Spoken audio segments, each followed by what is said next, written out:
This two-step deal basically addresses a lagging division they've had, the Keurig coffee business. You know, it's cold beverage business, namely Dr Pepper, Mott's, Canada Dry, is doing really well. Whereas the Keurig coffee business really has been a laggard over the last couple of years. Now that you have higher green coffee costs, you have 50% tariffs coming in from Brazil, namely coffee beans. Slow demand for at-home, pod business, the ubiquitous K-cups.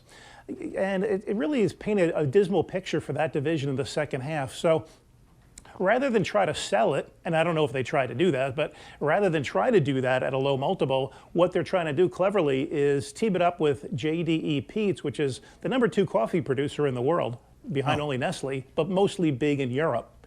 And attach the essentially U.S. business, the K-cup business together, and you have a pretty good entity. You know what struck me when I was reading about this deal, guys?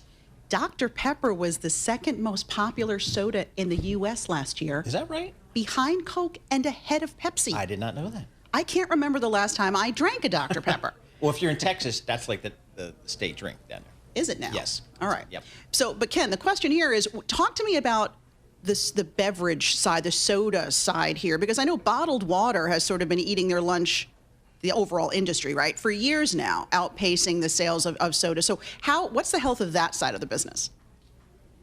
Oh, it's doing very well, Alexis. The cold beverage side is doing really well, whether it's Coke or Pepsi or Keurig Dr Pepper.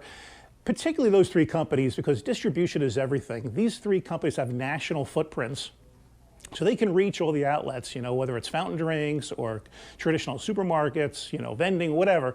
They can reach it, and they all have powerful brands.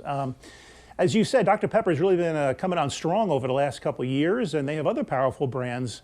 And unfortunately, their somewhat mini conglomerate business structure is being dragged down by Keurig, the coffee business. So that business is doing really well. Keurig has shown that it's also flexible and willing to pivot to fast-growing niche cold beverages. It's a business that continually changes with consumer tastes. Over the last year or so, for instance, energy drinks have taken off. So what they do? They went out and bought Ghost Energy, for even a younger demographic that typically drinks energy beverages. They are bigger into the sports drink category. They talked about on the last call a few weeks ago to get stronger in the protein space. Everybody wants protein. The GLP-1 folks need protein replenishment. So they've shown a willingness to branch out and tap into anywhere where fast-growing cold beverages are, doing well. So I look at my global commodity screen and I see the price of coffee. It's up like 25% this year. I mean, what's going on with that? Talk to us about coffee and just the cost of the beans and all that kind of stuff. Well, coffee beans are essentially sourced from Brazil. So to some degree, the roasters are hostage to good crops. And over the last year or so, you really haven't had great crops. I think some of the sellers in Brazil are also holding back, knowing that tariffs are coming.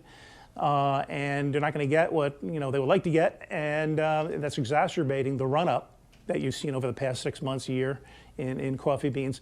If you went back over the last couple of years, 2 or 3 years, you would see that the retail price of coffee, whether it's ready to drink or hot coffee at your local coffee shop, have increased faster than most other beverages, soft drinks I'm talking about.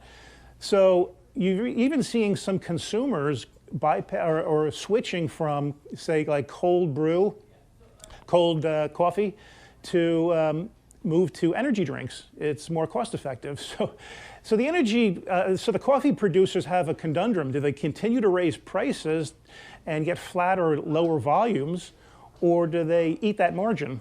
And so what Keurig has decided to do is kind of divest it in a tax efficient way.